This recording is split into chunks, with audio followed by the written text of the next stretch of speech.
Vamos ler a palavra de Deus, Gênesis capítulo 26, verso 18.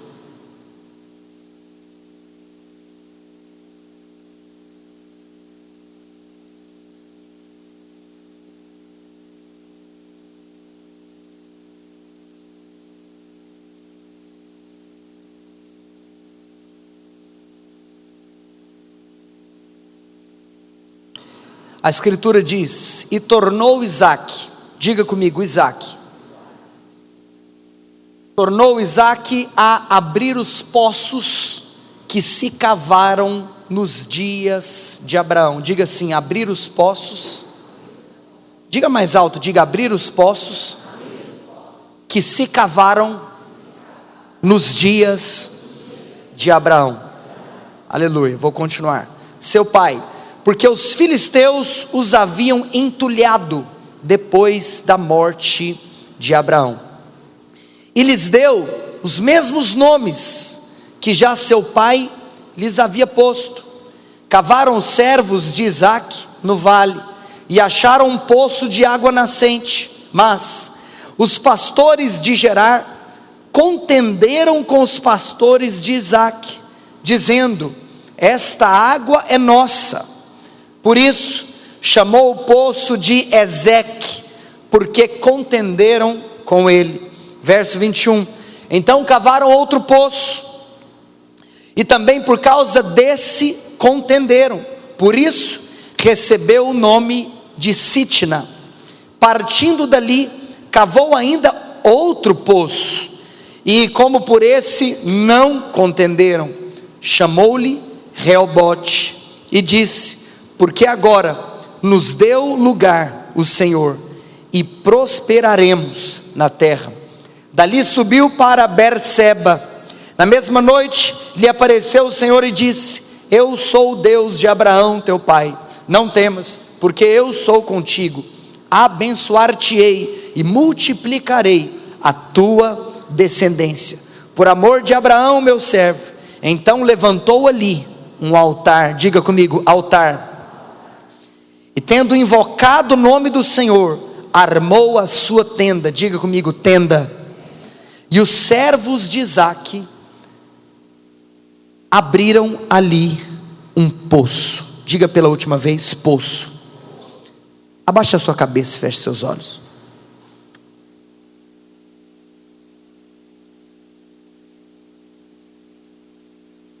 Papai de amor, eu peço para que nessa noite verdades espirituais possam ser acrescentadas no nosso coração. Eu peço para que o nosso coração seja uma terra fértil para cada semente que será liberada deste lugar. Eu peço para que haja revelação, entendimento, luz da tua escritura. Eu peço para que de fato, ao contemplarmos o Senhor por intermédio da tua revelação, que haja também transformação na nossa maneira de viver. Eu oro para que algo aconteça em nossos corações nessa noite. Coloque as mãos no seu coração e diga assim: Senhor, eu te peço que algo aconteça na minha vida nessa noite, em nome de Jesus, amém. Família, eu com muito amor e carinho quero dizer algo para você. Isso aqui que nós estamos fazendo, é isso que tem o poder de transformar a sua vida. Paulo diz aos Coríntios que nós somos transformados por intermédio da contemplação ao Senhor. Sabe, quando você se assenta para ouvir a palavra de Deus, você está se assentando para contemplar ao Senhor. A palavra de Deus, ela expressa o próprio Deus. A palavra de Deus, ela é a voz do próprio Deus. Então acredite em mim, algo acontecerá na sua vida, algo acontecerá no seu interior. E tendo a oportunidade que nós estamos tendo de estudarmos a palavra de Deus, verdades espirituais nos são acrescentadas dia após dia. Que você ame, tenha prazer por estudar a palavra de Deus. Nós estamos no livro de Gênesis, no final do nosso estudo. Muitas coisas foram compartilhadas neste lugar, e eu creio que ainda nesses últimos domingos que eu compartilharei a respeito desse assunto, muita coisa ainda o Senhor deseja realizar na sua vida por intermédio dessa revelação. Há 2 domingos atrás eu comecei uma série intitulada Os Patriarcas. Você sabe que os patriarcas são Abraão, Isaque e Jacó. Você sabe que Deus fez uma aliança com Abraão, e oportunamente eu quero pregar sobre isso. Eu não preguei dentro desse estudo, mas eu quero reservar um dia onde nós celebraremos a ceia do Senhor. Então, você sabe, hoje eu falaria sobre a aliança que Deus fez com Abraão, mas eu decidi não falar hoje, porque eu quero pregar essa mensagem um dia que nós celebraremos a ceia. Então, guarda aí no seu freezer espiritual que nós vamos descongelar essa carne daqui a um tempo, tá bom? Sobre o capítulo onde Deus faz uma aliança com Abraão. Então eu quero dar continuidade à história dos patriarcas, e hoje eu estou na vida de Isaque, e é muito importante que você perceba aquilo que Deus tem para a vida de Isaque, porque isso tem a ver comigo e com você. Aperte seus cintos, porque nós vamos decolar em revelação da palavra de Deus. Você sabe que em um aspecto todos nós somos Isaque. Diga comigo, em um certo aspecto todos nós somos Isaque. Você sabe por quê? Porque se nós estamos aqui nessa noite, e eu quero muito que você abra o seu coração para ouvir essas palavras, que você tenha sensibilidade espiritual para ouvir o que eu compartilharei. Se nós estamos aqui nessa noite, é porque o Senhor já colocou na minha vida e na sua vida pais espirituais. Se nós estamos aqui nessa noite, é porque pela graça de Deus, homens de Deus foram plantados na cidade de Goiânia. Homens de Deus foram plantados na minha vida, e homens de Deus foram plantados na sua vida. E a primeira coisa que Isaque tem que ter revelação é que nós estamos aqui para dar continuidade àquilo que os Abraãos de Deus fizeram nesse lugar. Que o seu coração possa sempre se encher de honra por aqueles que Deus usou na sua vida, por aqueles que Deus usou para ensinar você os caminhos do Senhor, por aqueles que Deus usou para ensinar você as verdades da palavra de Deus, por aqueles que Deus usou para que o Evangelho fosse semeado na cidade de Goiânia, por aqueles que Deus usou para que de fato essa cidade fosse chacoalhada por um verdadeiro avivamento. Olha, hoje eu estou em lágrimas, e talvez pode ser que eu ministrarei essa mensagem toda em lágrimas, mas se tem uma coisa que eu tenho consciência, é que se hoje nós estamos aqui, é porque o Senhor usou muitos homens para derramar lágrimas sobre essa cidade. O Senhor usou muitos homens para derramar lágrimas sobre o Brasil.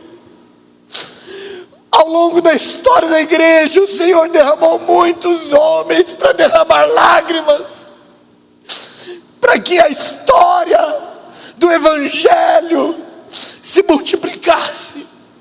Hoje eu estava estudando à tarde sobre a história da igreja, e eu lendo histórias de homens de Deus que foram queimados vivos, para que eu e você pudéssemos ter uma Bíblia de papel para ler.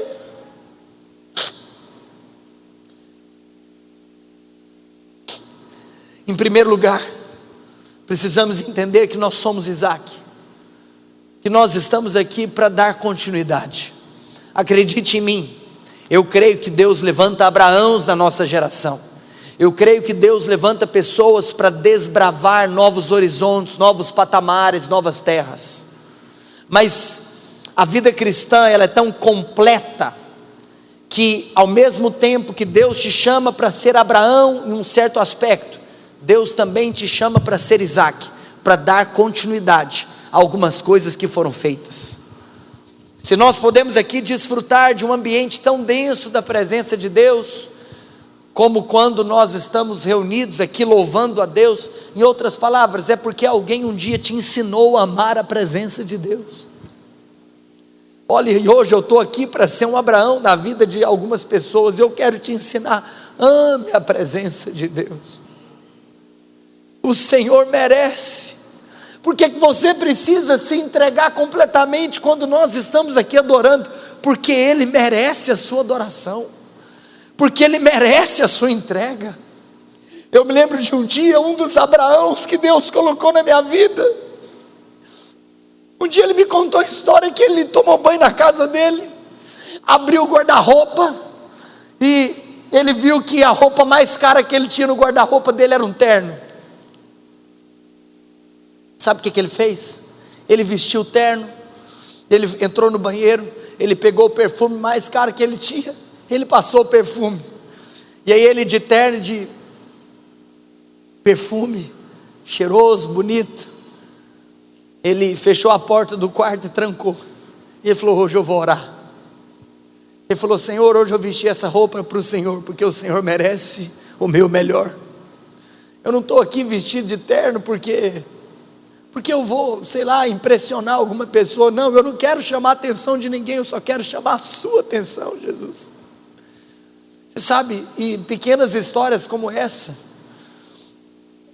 me ensinaram a amar a presença de Deus. Eu não estou falando que você, para amar a presença de Deus, você tem que vestir um terno e trancar a porta do seu quarto e orar de terno no seu quarto. Não é isso. Mas eu estou falando que quando você ama algo, você faz coisas por aquilo que você ama. Eu creio que hoje o Senhor deseja nos ensinar a amar a presença de Deus. Família, quando eu estava aqui compartilhando essa leitura, eu destaquei algumas partes e pedi para que você repetisse essas partes que eu estava lendo. E eu quero que você saiba que por intermédio deste capítulo, da narração desse capítulo, nós temos um resumo de 3 coisas que Isaac vivia fazendo. Diga comigo: altar. Diga comigo: tenda. E diga comigo: poços. É interessante porque essas 3 coisas que resumiriam a vida de Isaac, eram 3 coisas que Abraão fazia. Eram 3 coisas que ele havia aprendido com Abraão. A palavra de Deus registra que Abraão edificou altares, que Abraão habitou em tendas, e que Abraão cavou poços.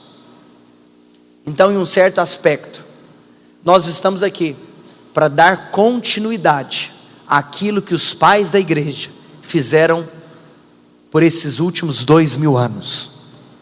Nós estamos aqui para dar continuidade àquilo que o Senhor Jesus Cristo fez na terra, aquilo que os profetas profetizaram e aquilo que os patriarcas iniciaram.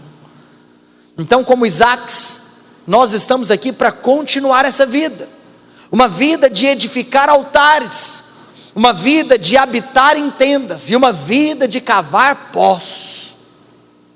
Hoje eu quero chamar você para entregar a sua vida para fazer essas 3 coisas. Hoje eu quero chamar você para que de fato você decida edificar altares ao Senhor, habitar em tendas e cavar poços por toda a sua vida. Vale a pena você dar a sua vida nisso. Abraão deu a sua vida nisso, Isaac deu a sua vida nisso, os patriarcas deram a sua vida nessas 3 coisas. Eu quero falar sobre essas 3 coisas: altar, tenda e poço. Em primeiro lugar, altar. Altar nos fala de consagração. Altar nos fala de algo que está sendo entregue. Você sabe que, graças a Deus, que um altar foi erigido na terra. O holocausto perfeito foi a cruz do Calvário. Você sabe que no Antigo Testamento existiam 5 ofertas que eram realizadas pelo povo de Deus, mas a partir daquilo que foi realizado por intermédio de Cristo na cruz, nós não precisamos mais de realizar essas ofertas, porque a oferta de Cristo na cruz foi suficiente, foi completa, foi perfeita. A cruz é o holocausto perfeito, e a cruz é a maior representação do altar. Agora, O poderoso é que se na velha aliança alguém realizava algo para ser aceito, na nova aliança, tudo aquilo que nós realizamos é uma resposta pelo fato de termos sido aceitos. Talvez alguns não captaram o que eu falei. Muitas coisas eram realizadas no Antigo Testamento em busca de aprovação, em busca de salvação. Qual é o erro que talvez algumas pessoas ainda cometem? Porque ainda estão à procura de realizar coisas para receberem algo de Deus. Um dia eu disse aqui nesse púlpito que a coisa mais profunda que você poderia receber em toda a sua vida é a salvação. Concorda comigo ou não? Tem algo mais profundo do que o fato de que você estava indo para o inferno e Ele, que era o Deus Todo-Poderoso, o Criador dos céus e da terra. Deixa eu te contar uma coisa. Você concorda comigo que Deus pode resolver qualquer problema, sim ou não? Deus resolveu um monte de problema.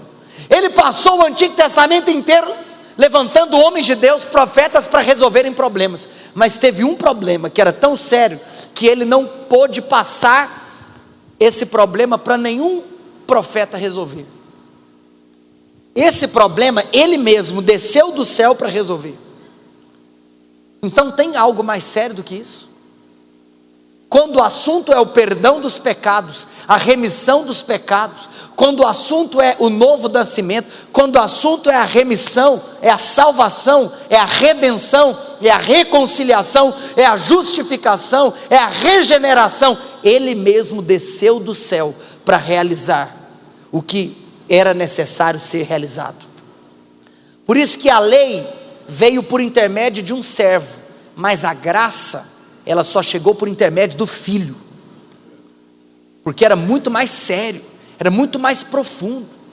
Então agora, eu te digo, se a mais profunda de todas as coisas que você poderia receber, você recebe pela graça, então a minha pergunta para você é: os outros problemas que você clama por uma intervenção divina, você acha que você receberá a resolução deles por intermédio de algo que você é capaz de fazer?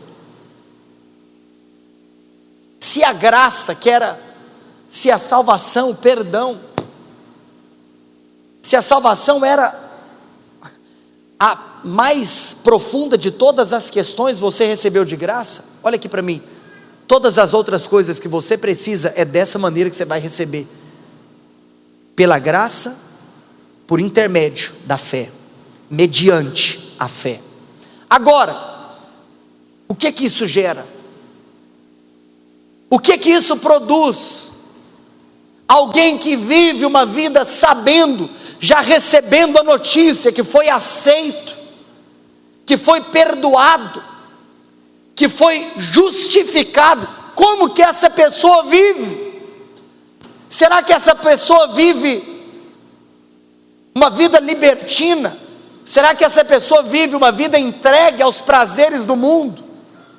Entregue aos prazeres da carne? Não, essa pessoa, ela vive uma vida consagrada. Por isso que a consagração na nova aliança, ela não é um pedido de aceitação, ela é uma resposta de quem já foi aceito. Então se alguém me pergunta: pastor, como que eu vivo uma vida de altar na nova aliança? É porque o altar na nova aliança é uma resposta daquele que é o principal de todos os altares, a cruz do Calvário. Nós não fazemos para ser, nós fazemos porque somos. Diga assim: eu não faço para ser. Diga assim: eu faço porque eu sou. Agora, nessa ótica, nesse pano de fundo, eu digo para você, tudo começa no altar. Sabe o que é interessante? Não precisa de você abrir, eu vou apenas soltar aqui alguns princípios. Projeta para mim Gênesis 8:20. Quando Noé saiu da arca, quando a nova vida começou, depois do dilúvio que destruiu a terra, Qual que é a primeira coisa que Noé faz quando ele sai, quando ele vai começar uma nova vida? Levantou Noé um altar. Altar fala de um novo começo, altar fala de um recomeço, altar fala de um ponto de partida. Então, olha aqui para mim, se a sua vida cristã, se a sua vida espiritual não for uma vida de altar, você nem mesmo startou aquilo que Deus tem para você.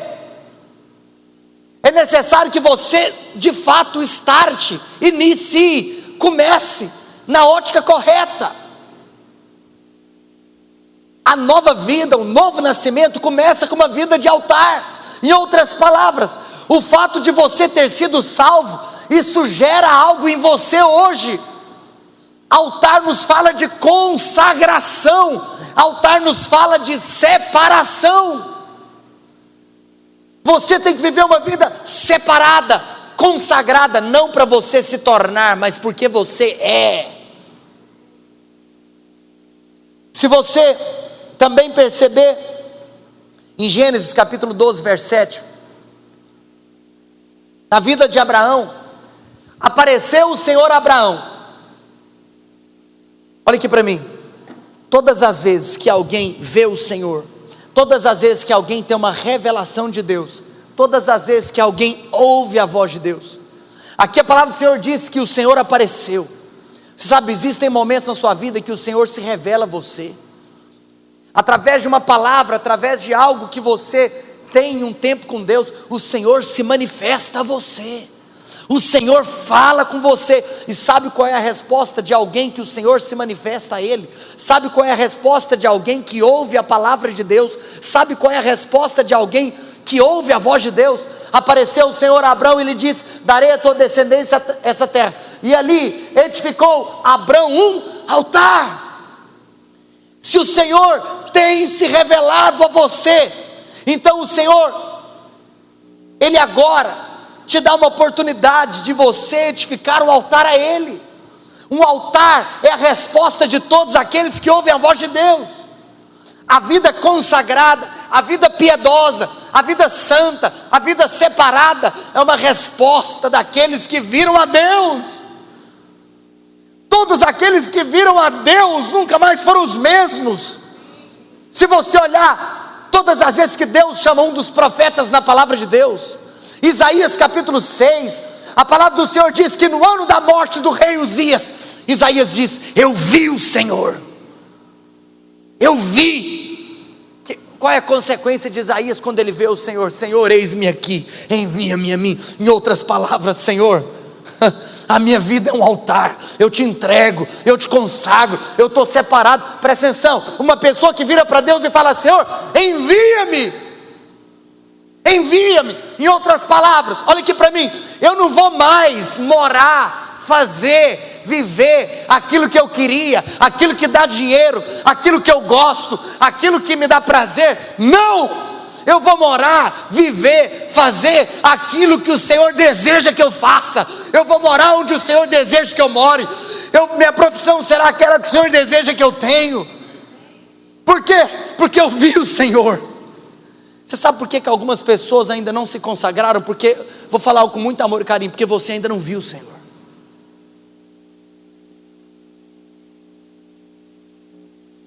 Vou te contar uma coisa.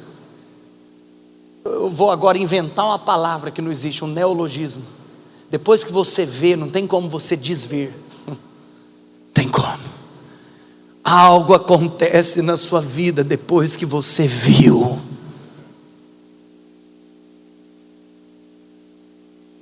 Paulo, ele fala em Atos capítulo 22, o que farei?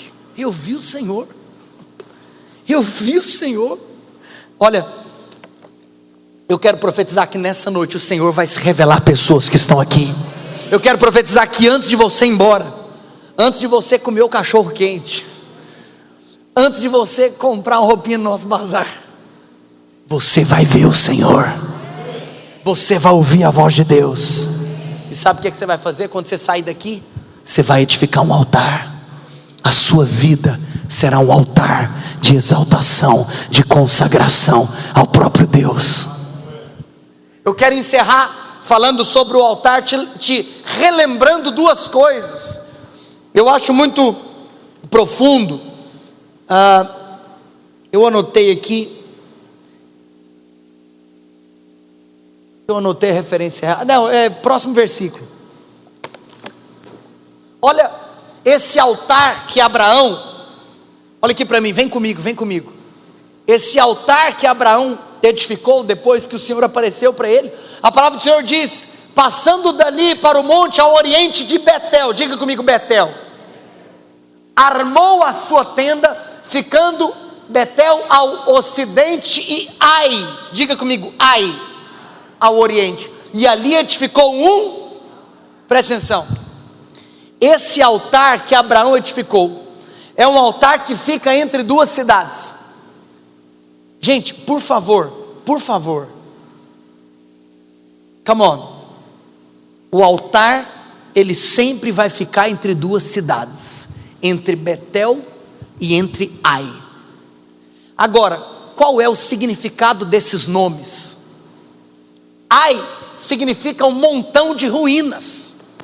Betel, Bet, casa, El, Deus, casa de Deus. Olha aqui para mim, esse monte de ruínas simboliza o mundo. Sempre, aquilo que divide, aquilo que separa, aquilo que diferencia o mundo da igreja é um altar. Por que algumas pessoas não frequentam determinados ambientes? Porque elas possuem um altar na vida delas, que separa Ai de Betel. Por que algumas pessoas não possuem alguns costumes? Porque elas edificaram um altar que divide Ai e Betel. E nisso, eu te lembro de algo. Você lembra no Antigo Testamento, em um contexto que vai acontecer posteriormente a esse contexto do livro de Gênesis, a partir do livro de Êxodo, um personagem bíblico do Antigo Testamento vai entrar na história, Moisés. Você sabe que Deus dá a Moisés uma planta de uma casa, da casa de Deus na terra.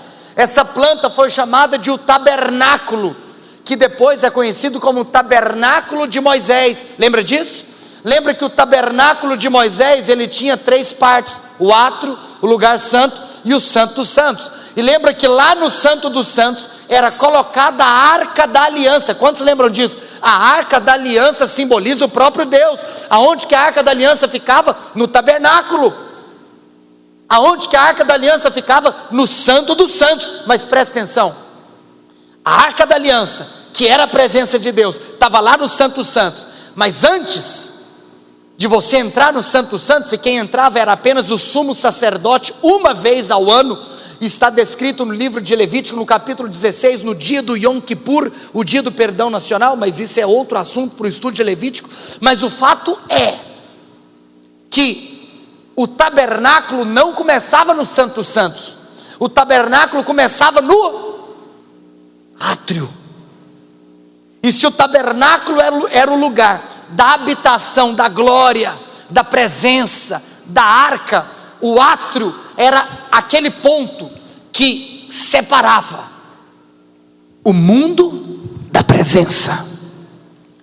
Aí, hoje, enquanto eu preparava essa palavra, o Senhor me lembrou de uma coisa, que o átrio tinha 2 móveis. Qual era o primeiro móvel do átrio? Um altar, que era conhecido como altar de bronze ou altar de holocausto. Em outras palavras, o altar era aquele que determinava o início do tabernáculo. O altar estava lá no átrio. Em outras palavras, o que diferenciava o mundo da presença era o altar, porque consagração nos fala de separação. Em outras palavras, o entendimento que nós temos hoje é o seguinte: se nós estamos aqui no mundo, é porque nós fomos enviados ao mundo. Então, ainda para ser mais profundo, o que eu quero compartilhar com você é o seguinte: o Senhor nos chama para entrarmos nos piores ambientes dessa terra, mas você pode pisar lá, mas aquele ambiente não pode pisar no seu coração. Esse é o ponto. Eu já disse aqui uma vez, tem gente que quer levantar a bandeira que fala que Jesus era amigo de pecadores. Então é claro que nós temos que ser amigos de pecadores. Só se lembra de uma coisa: todo pecador que era amigo de Jesus no final se convertia, e não Jesus que se desviou. Então eu acho que isso assim nos dá para, né, assim, para entender muito bem o que significa ser amigo de pecadores. Tem gente confundindo ser amigo de pecadores com se assentar na roda dos escarnecedores.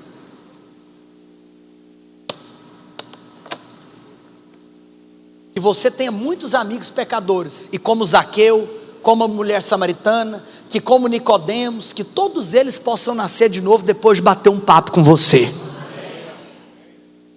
Aí, faça qualquer amizade, entre em qualquer lugar, dance qualquer música. Ou melhor, não dance. Está me entendendo, né? Racatarabalás. Diga comigo: altar nos fala de consagração, separação. Mas em segundo lugar, além de edificar altar, Isaac aprendeu uma coisa com Abraão. Estou falando para você que a vida de Isaac é uma vida de dar continuidade àquilo que Abraão, seu pai, fazia. E se Abraão edificava altares, e assim Isaac o fez. Em segundo lugar, e isso é algo interessante, porque eu disse isso aqui já nos nossos cultos, que Abraão morava em tendas. Quem estava aqui naqueles cultos que eu disse sobre isso? Em segundo lugar, Isaac também habitava em tendas. Diga assim: em segundo lugar, Isaac habitava em tenda. Olha aqui para mim. Tenda sempre vai apontar para intimidade. Tenda vai nos falar de comunhão com Deus. Você lembra quando a palavra do Senhor nos diz no capítulo 33, não precisa abrir, do livro de Êxodo, lá nos versos 7, verso 8, aonde a palavra do Senhor diz que Moisés, ele armava a tenda longe, fora do arraial. Ele armava uma tenda, e nessa tenda Moisés entrava, e quando Moisés entrava nessa tenda, a palavra do Senhor diz que algo maravilhoso, esplendoroso, extraordinário acontecia, que o próprio Deus, ele vinha, ele se manifestava, e Moisés, ele falava com Deus face a face. E a descrição, porque Moisés é o próprio autor Moisés é o próprio autor de Êxodo. Moisés nos diz que ele falava face a face como qualquer fala com seu amigo. Como eu estou olhando para o Michael, como eu estou olhando para o Moacir, como eu estou olhando para o Caio, como qualquer um olha para um amigo. Era a maneira que Moisés olhava para Deus e Deus olhava para Moisés. Aonde que isso acontecia? No prédio da igreja, no templo da igreja. Isso acontecia na tenda. Sabe por quê? Porque tenda nos fala de intimidade. Tenda nos fala, sabe de quê? Simplicidade. Eu preciso ser honesto com você. Você vai comer um cachorro quente depois de me ouvir. Você vai comprar uma roupa usada depois de me ouvir. Tudo isso para nós comprarmos amanhã cimento e argamassa. Não vamos comprar, né, Moacir? Amanhã tem que comprar cimento, não tem? Moacir está me ajudando na obra agora. Por que nós vamos comprar cimento amanhã? Não é porque nós vamos levantar um prédio. Vou te contar uma coisa. A pior tragédia da nossa vida será se aquele prédio se tornar um prédio. Aquele prédio para nós, ele tem que ser apenas uma tenda. O que vai ser dele depois? Não sei.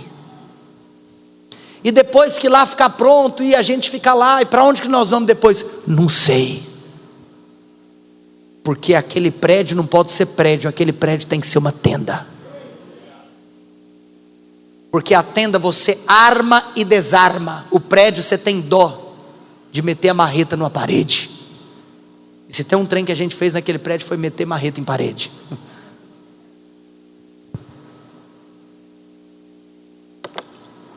Olha aqui para mim. Se Deus nos der o prédio mais bonito dessa cidade, você tem fé para isso? Você sabia que alguém vai ter que ter o prédio mais bonito, sim ou não?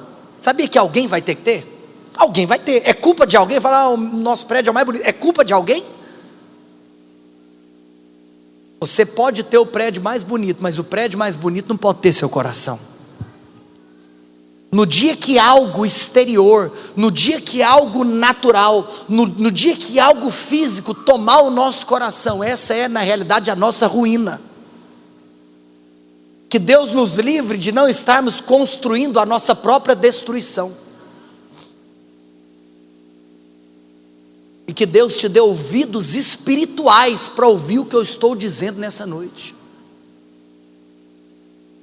Porque o mover de Deus é o mover da simplicidade, é o mover da tenda, é o mover do dinamismo, é o mover da flexibilidade.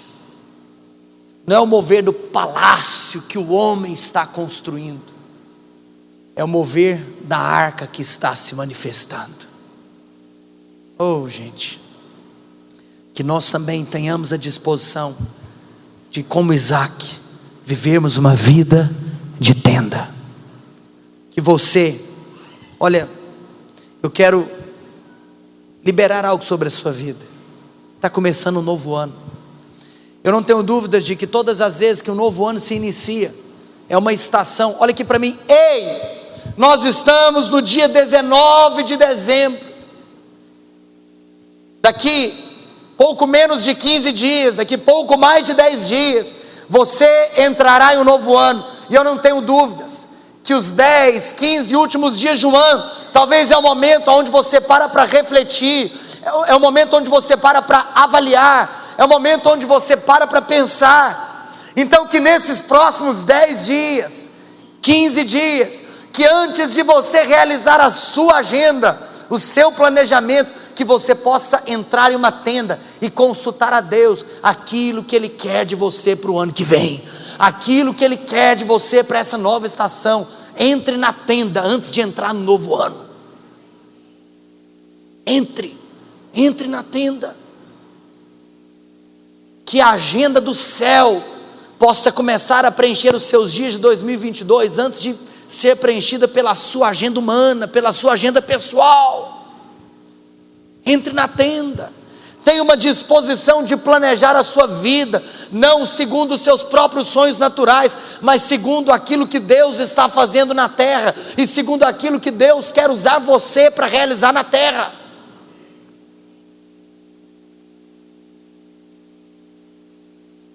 O Senhor não deseja que nós, como família Emaús, edifiquemos uma igreja de meros ouvintes, mas que nós edifiquemos uma igreja de atuantes, de pessoas que não vão se assentar para assistir aquilo que Deus fez, mas de pessoas que vão se levantar para construir aquilo que Deus está fazendo. Não é uma questão de você se assentar para assistir o que aconteceu, é uma questão de você se levantar para ser participante daquilo que virá a acontecer.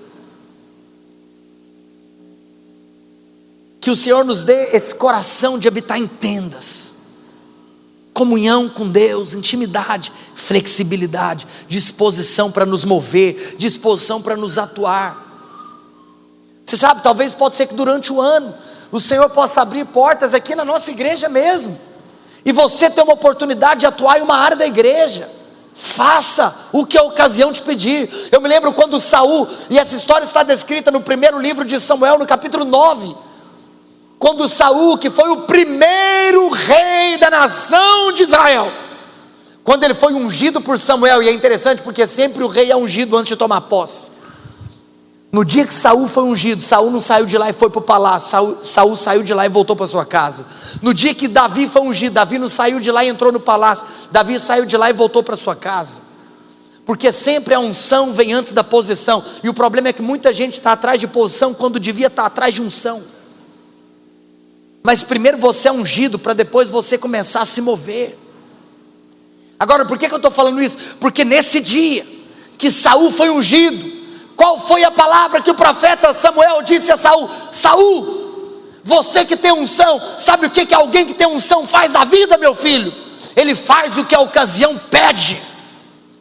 E fazer o que a ocasião pede é coisa de gente que mora em tendas, é coisa de gente que pode desarmar a tenda, que pode armar em outro lugar. Não é coisa de gente que está preso em terra humana, não é coisa de gente que está enraizado em prazer secular, é coisa de gente que está pronto para fazer o que a ocasião pedir. Se a ocasião pedir para que você lidere algo, lidere. Se a ocasião pedir para que você sirva em algo, sirva. Não fuja das ocasiões que o Senhor vai colocar diante da sua vida. Habite em tendas.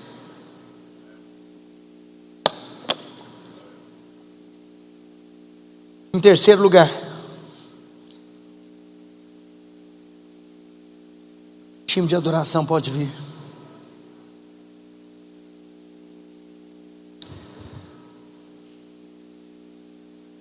Por último, e não menos importante, pelo contrário, por último, e para que uma chave possa ser fincada no seu coração, e agora o que eu sinto no meu espírito, quando eu preparava a palavra, Deus já disse que Ele ia se manifestar nessa hora. Quando eu preparava a palavra, o Senhor já me disse que era agora que o Senhor ia pegar você de jeito. Porque agora é como se uma chave entrou no seu coração, e agora é como se o Senhor vai trancar essas preciosidades que foram liberadas. É como se agora o Senhor vai trancar, mas vai ser algo eterno, que essa será a sua vida. Você viverá a vida de Isaac, você viverá a vida de Abraão, você viverá a vida dos patriarcas, essa vida que vale a pena.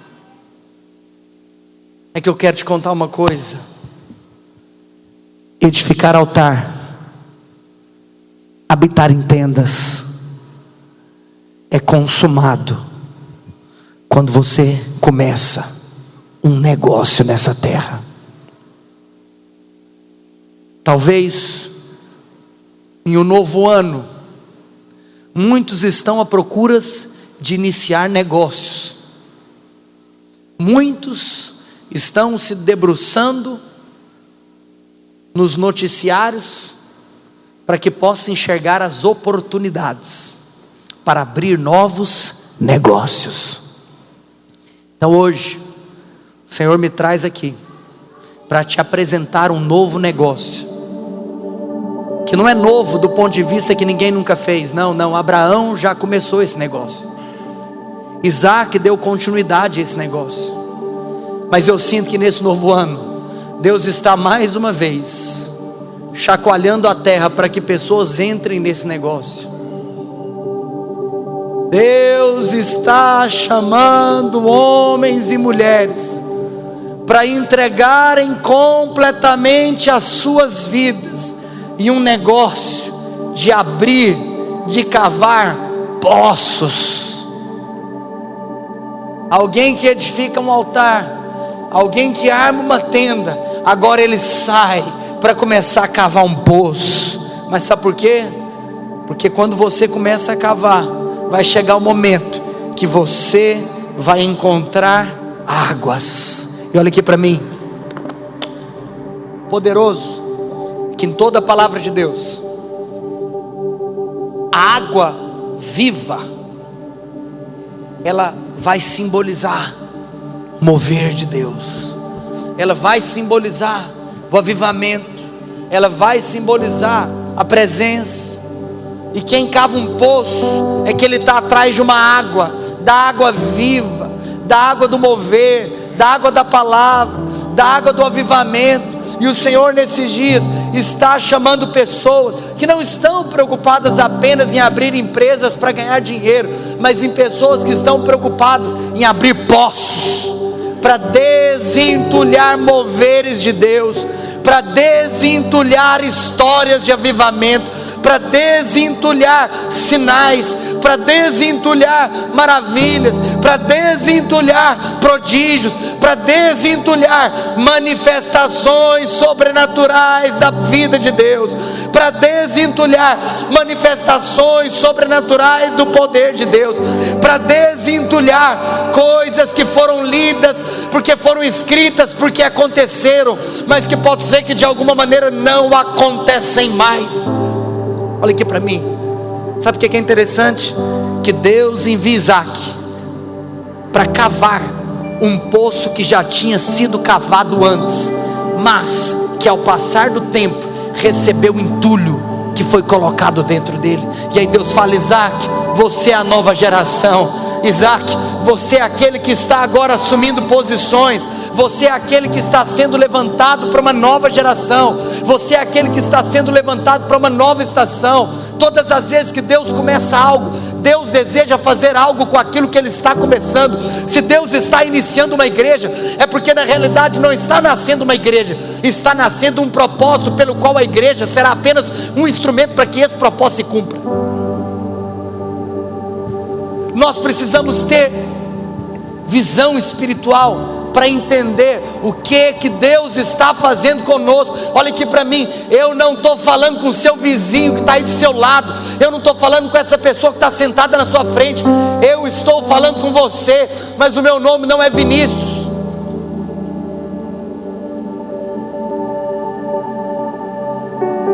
Ele quer chamar pessoas aqui para se levantar, para cavar poço. Olha aqui para mim, tantas histórias de avivamento. Eu confesso para você que hoje eu fui me incendiar durante o dia estudando sobre avivamento, porque em outras palavras, o que nós queremos fazer da vida? Abrir uma igreja, meu Deus do céu. Será que nós queremos ter um cultinho joia, legal, bonitinho, todo domingo, com um sonzinho legal, com uma luzinha legal? Vai te lascar. Não é isso que está no nosso coração. O que está no nosso coração é viver o que os apóstolos viveram. É que Jesus virá para eles e falar: olha, em João capítulo 14 verso 12, eu vou fazer de você alguém que será usado para fazer obras maiores do que aquelas que eu mesmo fiz. Mas você sabe que um dia, um homem chamado Pedro, que era um dos 12, ouviu isso, e ele falou: eu quero fazer obras ainda maiores. Eu vou te contar uma coisa, por onde Jesus passou na terra, pessoas foram curadas. Mas você sabe que no livro de Atos é registrada a história de um dia que Pedro estava passando por um lugar, mas Pedro não parou para orar pela pessoa, Pedro não parou para impor as suas mãos sobre a pessoa, Pedro apenas passou, e a projeção da sombra de Pedro, ao ser passada por aquela pessoa, fez com que aquela pessoa saísse curada. Eu te pergunto, o que foi isso? Isso foi apenas um cumprimento profético daquilo que saiu da boca de Jesus. Em outras palavras, Jesus fez muitas coisas. Uma delas é que não teve nenhum velório que Jesus foi que o morto continuou morto. Mas Pedro teve a experiência de que a projeção da sua sombra ao passar por uma pessoa fosse usada por Deus para curar a pessoa. Cara, não foi Pedro usado por Deus para curar, foi a sombra de Pedro usada por Deus para curar. E aí? Você já estudou sobre a história do avivamento do país de Gales? Você já estudou sobre a história do avivamento escocês? Você já estudou sobre a história do avivamento da Rua Azusa? Você já estudou? Você já leu?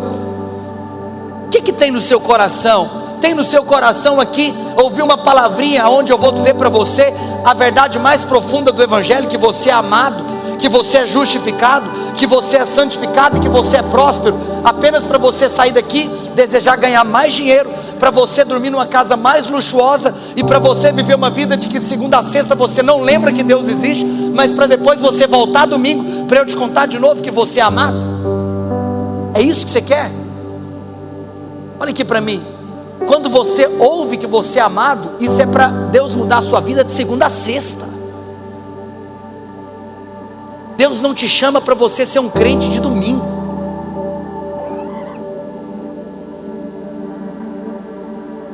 Essa vida vai passar.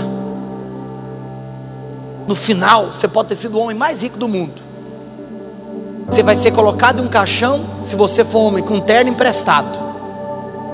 E você não vai levar nada do que você acumulou. Mas eu vou te contar. Aí depois disso, se você é crente, você lembra de algo: que existe uma nova vida, que existe uma recompensa que será entregue, que existe uma prestação de contas que acontecerá. E aí? Como é que é a casa que você está construindo lá em cima? Família, deixa eu te falar uma coisa. Quando você começa a cavar um poço, você não sabe quantos metros para baixo você vai encontrar água. Então eu vou te contar uma coisa: quando o negócio é cavar poços, tem uns que param no meio do caminho, porque a água está muito profunda e não tem mais disposição para continuar cavando.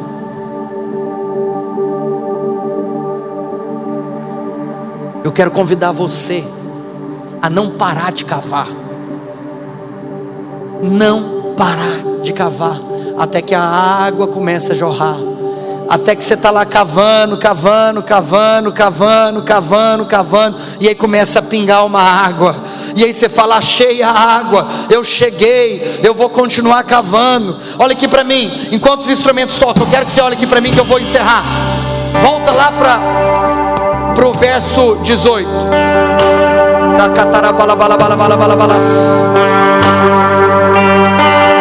E tornou Isaac a abrir os poços que se cavaram nos dias de Abraão. Verso 19. Cavaram os servos de Isaac no vale e acharam um poço de água nascente. Verso 20. E aí o que aconteceu? Os pastores de Gerar contenderam com os pastores de Isaac, dizendo: essa água é nossa. Olha aqui para mim, é muito profundo o que eu vou te falar agora. Você vai perceber que 4 poços foram reabertos por Isaac. Quando o primeiro poço estava sendo reaberto, aconteceu um problema. As pessoas começaram a brigar por aquele poço. Esse poço é nosso. Vou te contar uma coisa: quando um povo em um determinado lugar começa o negócio de abrir poços, a primeira coisa que vai acontecer: contenda. A primeira coisa que vai acontecer: inveja. Essa água é nossa, esse mover é nosso. De tal maneira que o primeiro poço foi chamado de Ezeque. Se você, como eu, possui aqui uma Bíblia, que apenas de triscar o dedo aqui na palavra, você já consegue ver o significado original do hebraico. Ezeque significa contenda. O poço foi chamado de contenda. Por quê? Porque esse poço gerou inveja. Olha aqui para mim, você precisa de cavar, mas sabe o que é profundo? É que você não vai parar no primeiro poço cavado, porque quando você for bem sucedido no primeiro poço, no final aqui na terra você só vai ver inveja. Quando Deus começar a fazer algumas coisas na sua vida, no final alguém vai virar para você e vai falar: essa água é nossa, essa água é minha, essa água não é sua. Mas não importa, você não faz porque é seu, você faz porque é dele. Deixa os outros acharem que são deles, nós sabemos que é dele. Não é uma questão de ser nosso ou de ser deles, é uma questão de ser dele. Mas sabe o que é louco? A história vai continuar. E aí então cavaram um outro poço, e também por essa causa, e também por causa desse, contenderam. Por isso recebeu o nome de Sitna. E aí então, Sitna, o nome do segundo poço, vai significar briga, inimizade. Sabe o que é isso? O que começa com a inveja termina na inimizade. Deixa eu falar um negócio. Esses dias eu estava ouvindo um podcast sobre unidade no reino, unidade na igreja. E um pastor disse algo que mexeu comigo e tem mexido com alguns irmãos que andam comigo. Quando tudo começou e todas as igrejas eram pequenas, todo mundo se uniu para crescer. Mas depois que todos se tornaram grandes, a coisa mais difícil é os grandes se unirem, porque todo mundo já é muito grande. Deixa eu dizer algo para você: quando o assunto é cavar poços, o que começa com inveja depois, às vezes se torna até inimizade, aonde existe uma intriga, uma briga, como se algo é de alguém. Olha aqui para mim, precisamos ter olhos espirituais, para que você não seja instrumento do diabo na vida de outras pessoas que não são irmãos dessa comunidade local. Que quando você vê o que Deus está fazendo em outros lugares, que você não seja um filho de Belial que queira comparar o que Deus está fazendo em outro lugar com o que Deus está fazendo aqui. Ao ouvirmos testemunhos daquilo que Deus fará em outras comunidades, nós nos alegraremos e nós não compararemos. Nós não estamos disputando com ninguém. Que o Senhor derrame uma onda de unidade na igreja. Mas eu vou chegar no último poço.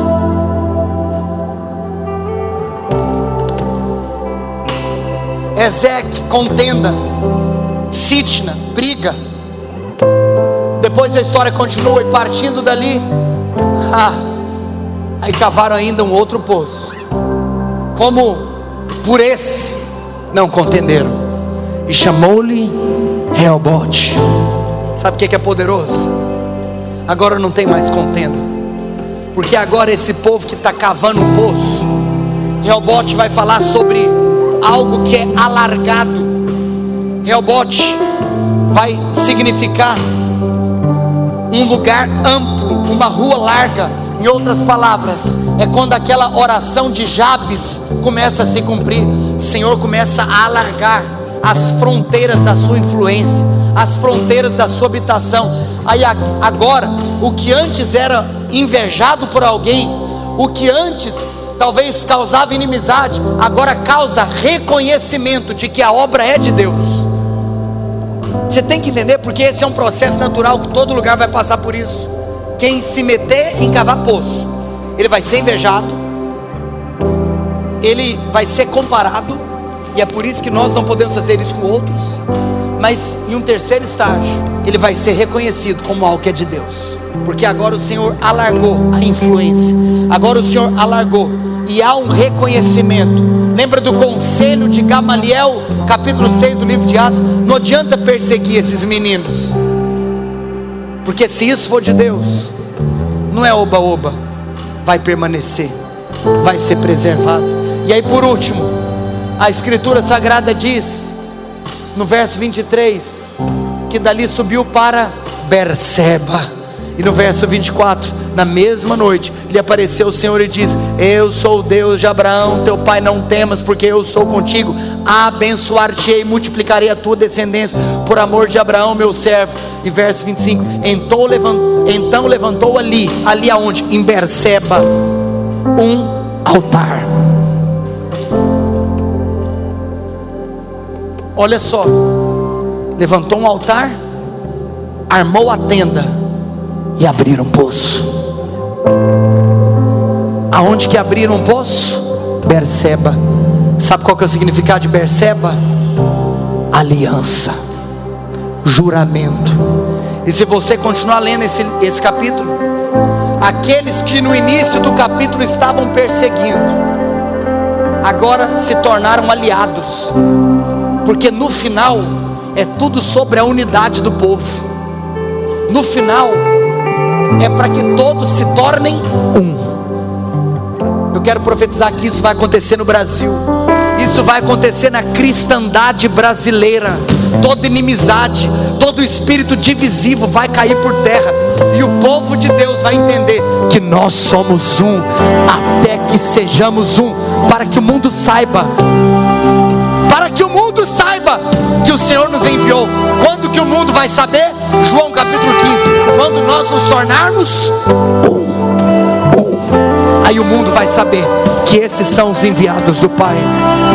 Eu quero profetizar que nessa noite o Senhor vai levantar homens e mulheres com disposição de cavar poços, mas eu quero profetizar que o Senhor vai te dar resiliência, o Senhor vai te dar paciência, o Senhor vai te dar perseverança, o Senhor vai te dar constância, para que você não se abata quando você começar a desentulhar e você não enxergar água. Olha aqui para mim, terão dias no ano de 22 que parece que aparentemente serão dias de sequidão, serão dias onde você só vê pedra, mas não vê água. Continua cavando, continua cavando. Pode ser que você fale: pastor, eu começo a cantar, não sinto nada, começo a orar, não sinto nada, começo a ler a Bíblia, não sinto nada. Olha aqui para mim, o Senhor vai te ensinar maturidade, porque as crianças se cansam, mas os adultos perseveram. Porque no final a vida cristã não é aquilo que você sente, a vida cristã é aquilo que você crê, a vida cristã é aquilo que você faz. Continua cavando, continua cavando, mas vai chegar um momento que a água vai começar a jorrar, o prazer vai começar a transbordar, a alegria vai começar a tomar o seu coração, e você vai começar a ser usado por Deus. Você vai começar a abrir sua boca, e a glória de Deus vai invadir sua casa, a glória de Deus vai invadir a empresa que você trabalha, a glória de Deus vai invadir os ambientes onde você pisa, porque através de você o reino dos céus será expandido na terra. Se você quer entrar nesse negócio de cavar